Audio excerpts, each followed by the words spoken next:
નમસ્કાર, હું પાયલ પટેલ. અમેરિકાના તારીખ 10 જુલાઈ 2026ના આજના 3 મહત્વના સમાચાર સામે આવ્યા છે, તેમની વાત કરીશું. સાથે આજે ઇમિગ્રેશનમાં શું અપડેટ આવ્યા છે તે પણ વિગતે ચર્ચા કરીશું. આપ જોતા રહો એનઆરઆઈ પલ્સ.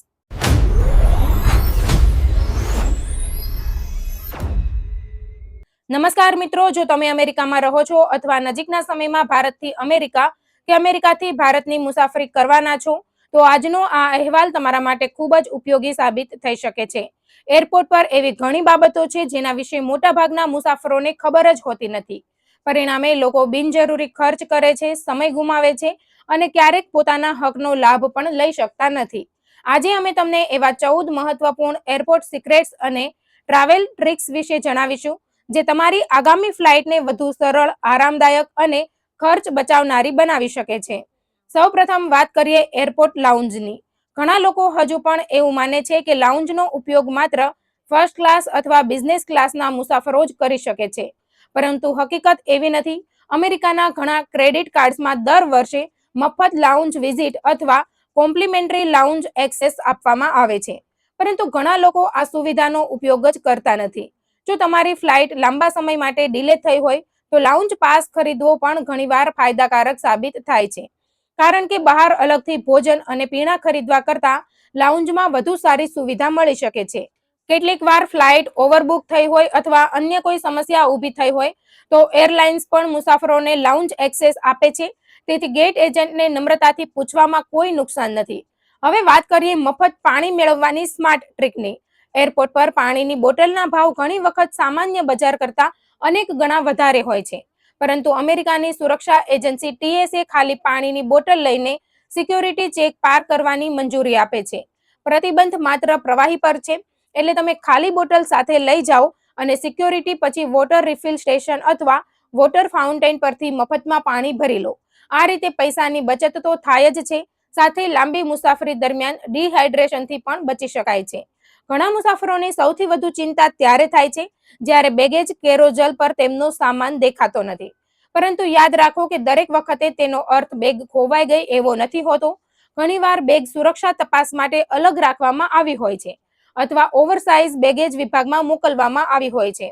તેથી ફરિયાદ નોંધાવતા પહેલા નજીકના બેલ્ટ અને ઓવરસાઇઝ લગેજ એરિયા તપાસી લો.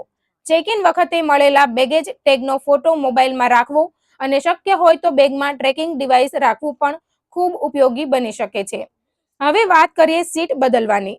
જો તમને છેલ્લી લાઇનની અથવા મિડલ સીટ મળી હોય તો નિરાશ થવાની જરૂર નથી. ફ્લાઇટનું બોર્ડિંગ પૂરું થાય ત્યાં સુધી સીટ મેપ બદલાતું રહે છે. કેટલાક મુસાફરો ફ્લાઇટ ચૂકી જાય છે, કેટલાક અપગ્રેડ થાય છે અને કેટલીક સીટો છેલ્લી ક્ષણે ખાલી થાય છે. તેથી એરલાઇનની એપ વારંવાર ચેક કરવી અને ગેટ એજન્ટને નમ્રતાથી સીટ બદલવાની વિનંતી કરવી ઘણીવાર સફળ રહે છે. જો કે એક્ઝિટ રો સીટ માટે FAAના નિયમો અનુસાર કટોકટી સમયે મદદ કરવાની જવાબદારી સ્વીકારવી પડે છે. આગળ વધીએ ચાર્જિંગ પોઈન્ટ્સ તરફ.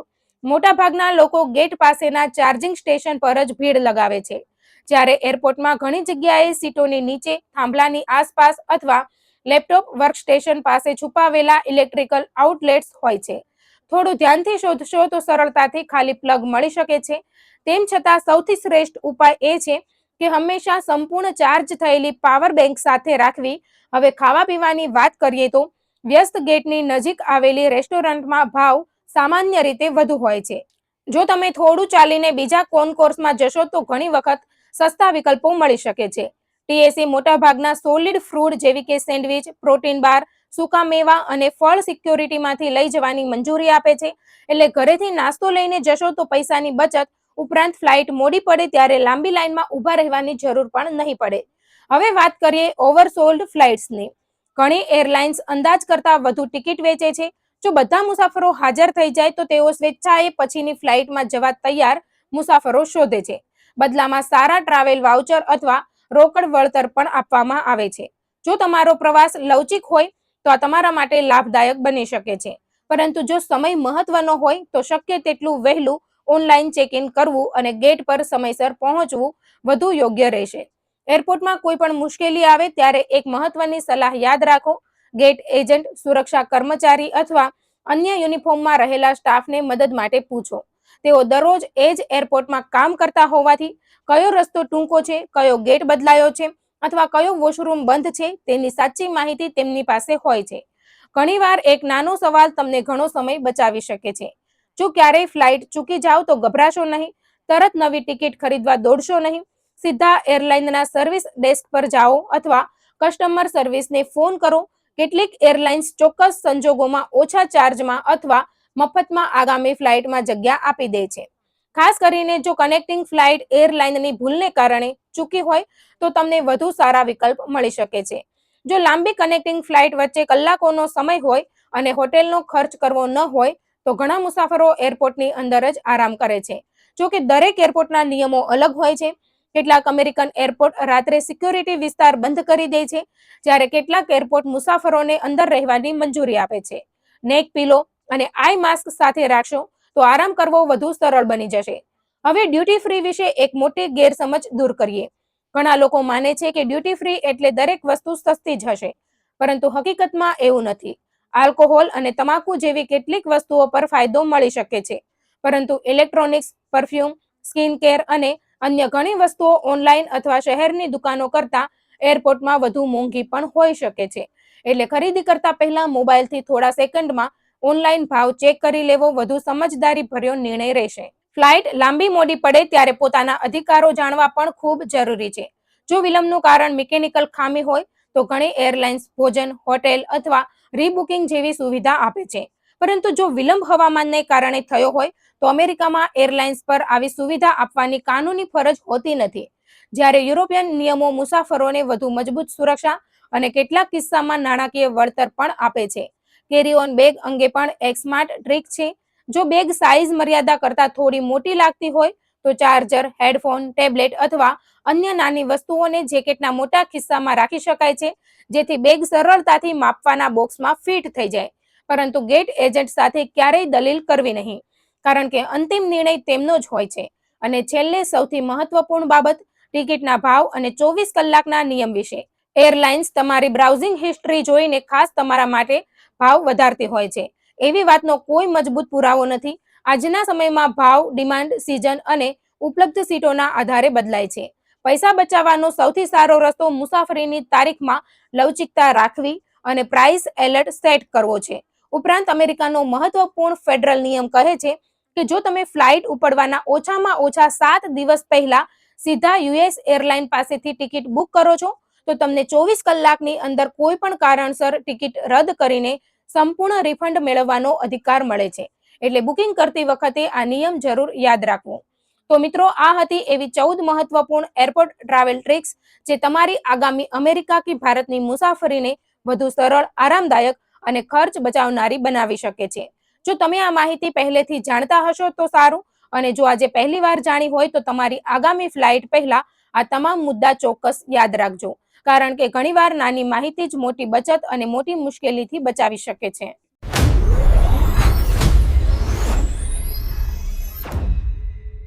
અમેરિકામાં રહેતા લાખો ભારતીયો અને ખાસ કરીને social security, SSI, SSDI, survivor benefits, veterans payment અથવા અન્ય કોઈ પણ ફેડરલ લાભ મેળવનારા તમામ લોકો માટે આજે ખૂબ જ મહત્વપૂર્ણ અને કામના સમાચાર સામે આવ્યા છે.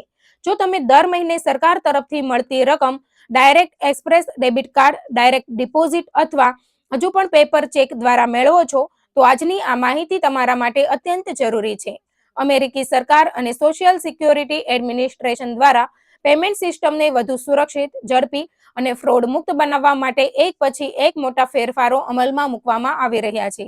આ ફેરફારો માત્ર નવા લાભાર્થીઓ માટે જ નહીં, પરંતુ વર્ષોથી સોશિયલ સિક્યોરિટી મેળવતા લાખો હાલના લાભાર્થીઓને પણ સીધી અસર કરશે. જો સમયસર જરૂરી કાર્યવાહી નહીં કરવામાં આવે તો કેટલાક લોકોને પેમેન્ટમાં વિલંબ, ટ્રાન્ઝેક્શન દરમિયાન મુશ્કેલી અથવા કેટલાક કિસ્સાઓમાં પેમેન્ટ અસ્થાયી રીતે અટકી જવાની પરિસ્થિતિ પણ સર્જાઈ શકે છે.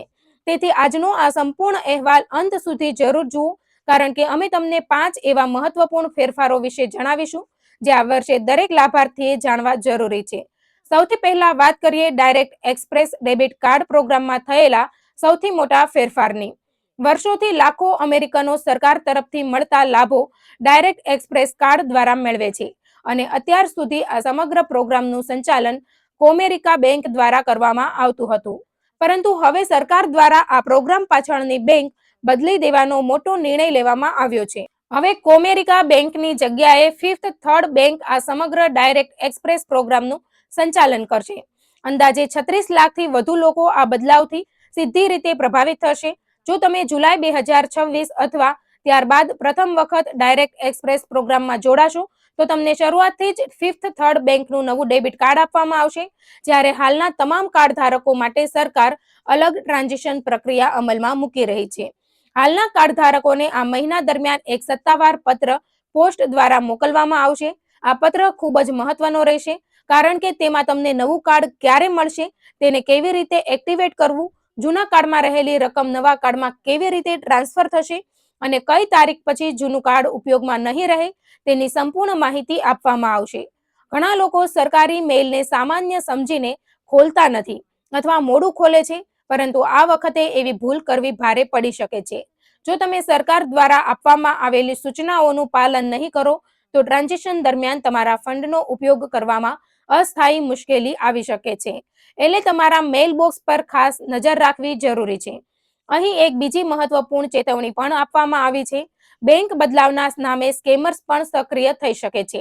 જો તમને કોઈ શંકાસ્પદ પત્ર, ફોન કોલ અથવા મેસેજ મળે અને તેમાં કોઈ અજાણ્યા નંબર પર ફોન કરવા અથવા વ્યક્તિગત માહિતી આપવા માટે કહેવામાં આવે તો ક્યારેય વિશ્વાસ કરશો નહીં. જો તમને સત્તાવાર પત્ર અંગે કોઈ પણ પ્રકારની શંકા હોય તો તેમાં આપેલા અજાણ્યા નંબર પર ફોન કરવાના બદલે ડાયરેક્ટ એક્સપ્રેસના સત્તાવાર નંબર 180033311795 પર સંપર્ક કરીને જ તેની પુષ્ટિ કરવી. તમારી સોશિયલ સિક્યોરિટી માહિતી, કાર્ડ નંબર અથવા પિન કોઈ અજાણી વ્યક્તિ સાથે શેર કરશો નહીં. હવે વાત કરીએ બીજા મોટા ફેરફારની, જે હજારો લોકો માટે ખૂબ મહત્વનો છે. અમેરિકી સરકાર હવે પેપર ચેક દ્વારા પેમેન્ટ મોકલવાની વર્ષો જૂની પ્રથાને સંપૂર્ણપણે બંધ કરવાની અંતિમ પ્રક્રિયામાં પહોંચી ગઈ છે. અત્યાર સુધી હજુ પણ અંદાજે 3,90,000 જેટલા લાભાર્થીઓ મેઇલ દ્વારા કાગળના ચેક મેળવે છે. પરંતુ હવે સરકાર આ તમામ લોકોને અંતિમ નોટિસ મોકલી રહી છે. આ નોટિસ મળ્યા પછી લાભાર્થીઓએ વહેલી તકે ડાયરેક્ટ ડિપોઝિટ અથવા ડાયરેક્ટ એક્સપ્રેસ કાર્ડમાંથી કોઈ એક વિકલ્પ પસંદ કરવો પડશે. જો સમયસર આ પ્રક્રિયા પૂર્ણ નહીં કરવામાં આવે તો ભવિષ્યમાં પેમેન્ટ અટકી જવાની શક્યતા ઊભી થઈ શકે છે. જો કોઈ વ્યક્તિ પાસે બેંક ખાતું ન હોય, દૂરના વિસ્તારમાં રહેતો હોય અથવા કોઈ યોગ્ય કારણસર ઇલેક્ટ્રોનિક પેમેન્ટનો ઉપયોગ કરી શકતો ન હોય તો તેના માટે ટ્રેઝરી વિભાગ દ્વારા હાર્ડશિપ એક્ઝેમ્પશનની ખાસ વ્યવસ્થા રાખવામાં આવી છે. પરંતુ એક વાત યાદ રાખવી જરૂરી છે કે આ છૂટ આપમેળે મળતી નથી. તેના માટે અલગથી અરજી કરવી પડે છે અને યોગ્ય કારણ રજૂ કરવું પડે છે. તેથી જેમને આ જરૂરિયાત હોય તેમણે છેલ્લી ઘડીએ રાહ ન જોવી જોઈએ. સરકાર દ્વારા જાહેર કરાયેલા સત્તાવાર નંબર પર સંપર્ક કરીને સમયસર અરજી કરવી વધુ યોગ્ય રહેશે.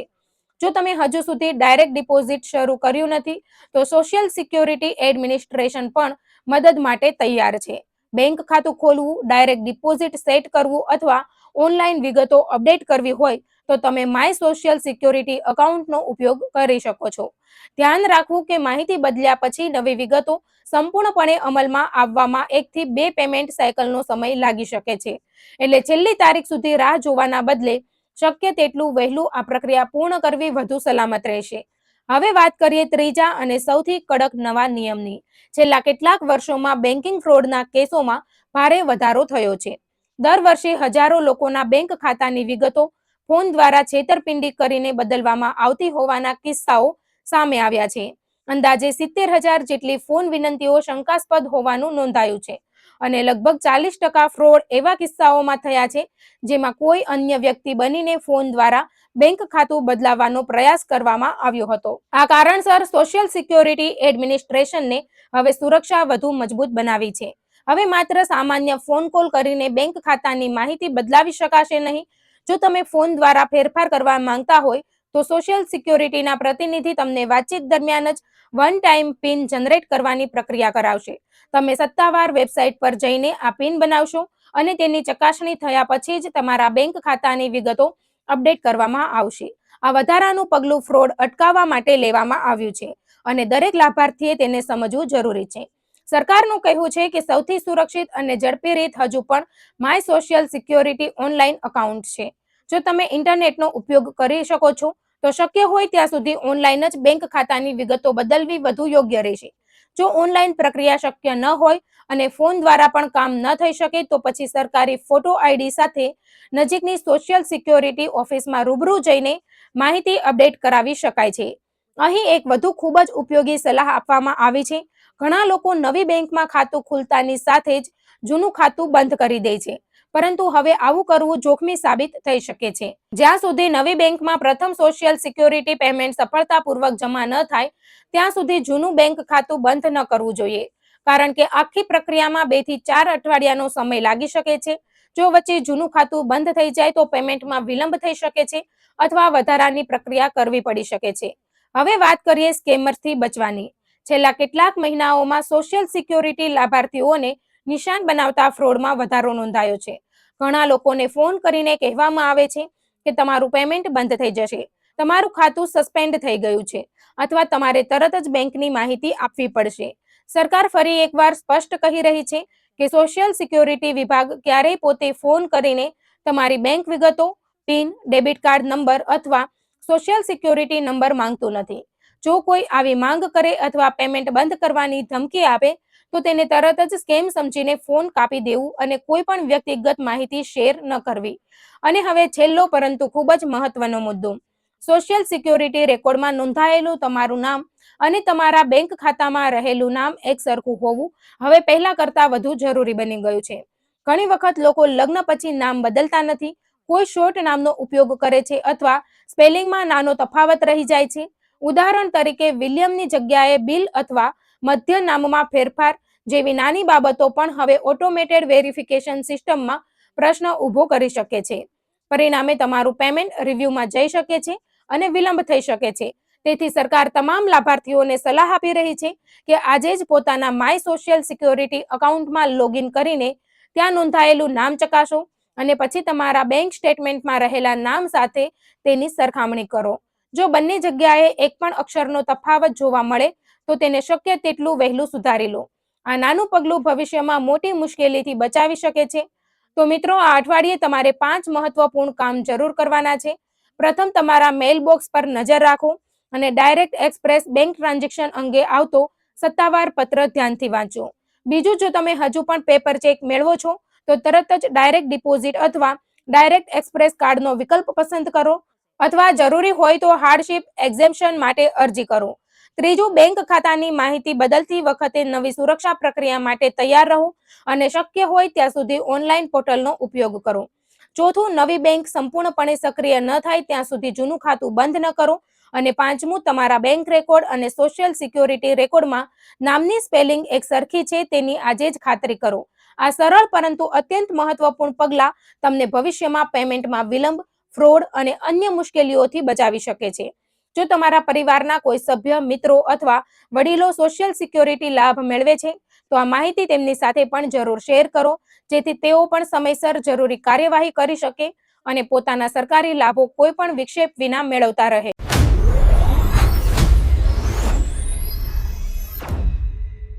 અમેરિકામાં રહેતા દરેક ભારતીય અને ખાસ કરીને ગુજરાતી સમાજ માટે આજે એક એવા સમાચાર સામે આવ્યા છે જેને સાંભળીને ઘણા લોકો ચોંકી ગયા છે.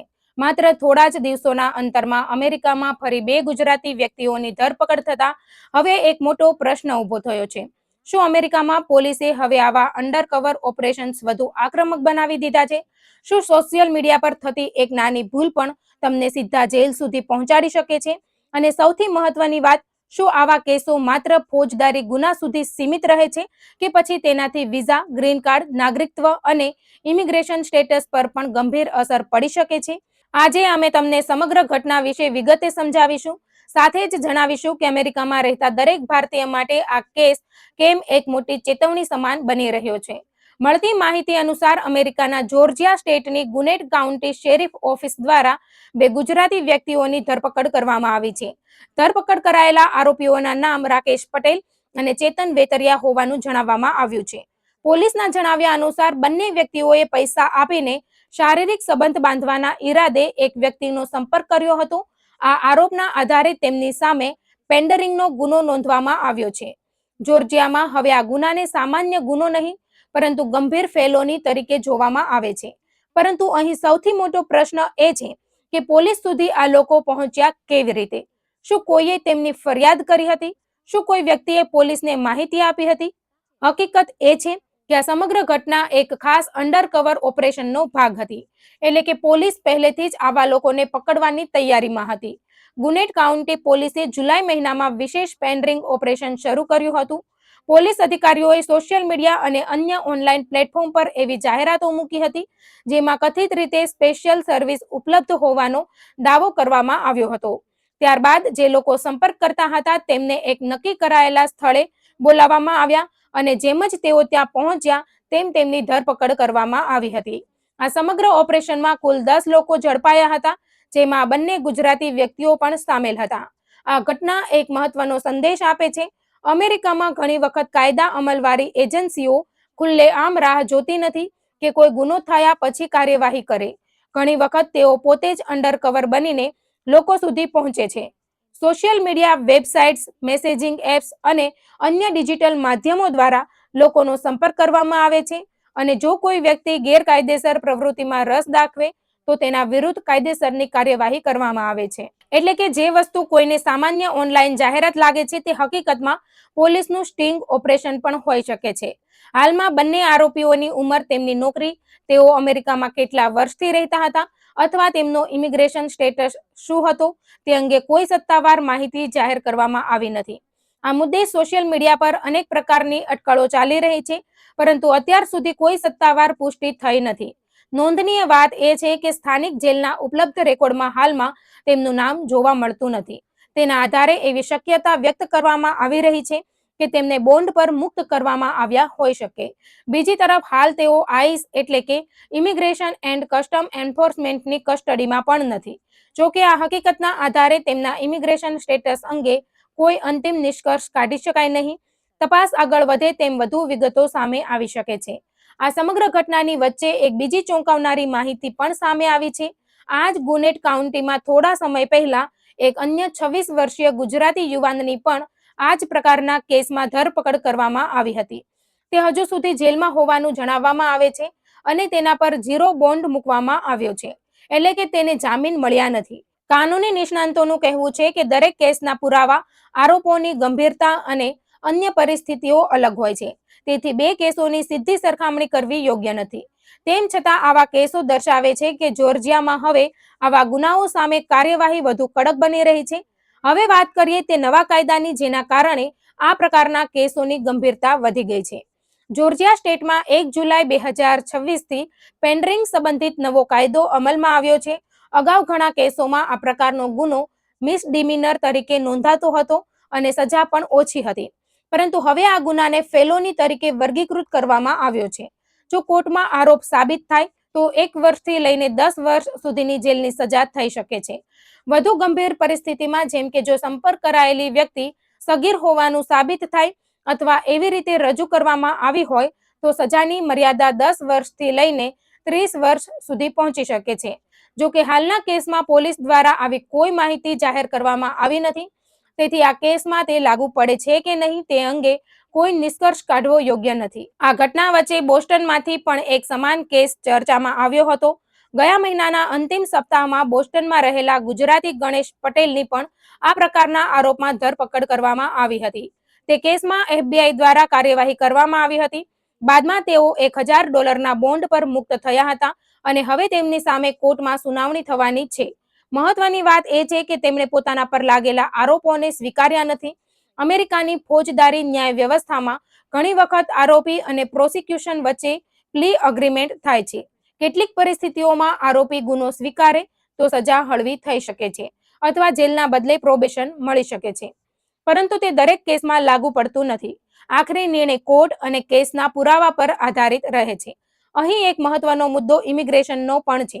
અમેરિકામાં કોઈ પણ ફોજદારી કેસ માત્ર કોર્ટરૂમ સુધી સીમિત રહેતો નથી. જો આરોપી વિઝા પર હોય, ગ્રીન કાર્ડ ધારક હોય અથવા ભવિષ્યમાં નાગરિકત્વ મેળવવા માંગતો હોય તો આવા કેસોની અસર ઇમિગ્રેશન પ્રક્રિયા પર પણ પડી શકે છે. ખાસ કરીને જો કોઈ વ્યક્તિ અમેરિકામાં કાયદેસર સ્ટેટસ વિના રહેતી હોય તો ફોજદારી કાર્યવાહી પછી તેની સામે ઇમિગ્રેશન કાર્યવાહી પણ શરૂ થઈ શકે છે. જો કે દરેક કેસના કાનૂની પરિણામો અલગ હોય છે. અને તે વ્યક્તિગત પરિસ્થિતિઓ તથા લાગુ કાયદાઓ પર આધાર રાખે છે. છેલ્લા કેટલાક વર્ષોમાં અમેરિકાની વિવિધ કાયદા અમલવારી એજન્સીઓ દ્વારા આવા અંડરકવર ઓપરેશનમાં સતત વધારો થયો છે. તેમનું કહેવું છે કે આવા ઓપરેશન્સનો હેતુ માત્ર વ્યક્તિગત ધરપકડ કરવાનો નથી, પરંતુ માનવ તસ્કરી, શોષણ અને સંગઠિત ગેરકાયદેસર નેટવર્ક સામે કાર્યવાહી કરવાનો છે. આ કારણે સોશિયલ મીડિયા અથવા અજાણી વેબસાઇટ્સ પર દેખાતી દરેક ઓફર વિશ્વાસપાત્ર હોય જ એવું જરૂરી નથી. કેટલીક જાહેરાતો ખરેખર પોલીસના સ્ટિંગ ઓપરેશનનો ભાગ પણ હોઈ શકે છે.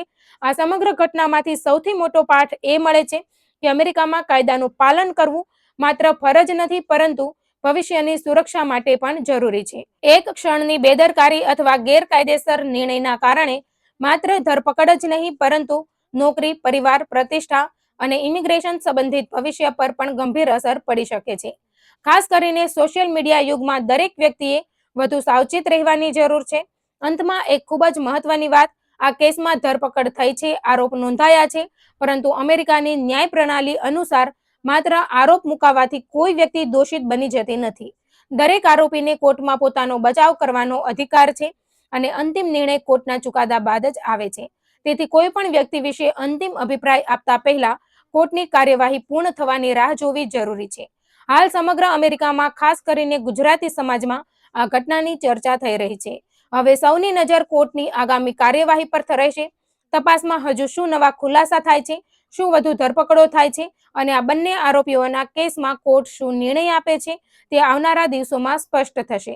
પરંતુ એક વાત ચોક્કસ છે કે અમેરિકામાં રહેતા દરેક ભારતીય અને ગુજરાતી માટે આ ઘટના માત્ર એક સમાચાર નથી, પરંતુ કાયદાનું પાલન, ઓનલાઈન સાવચેતી અને જવાબદાર વર્તનનું મહત્વ સમજાવતી એક મોટી ચેતવણી છે.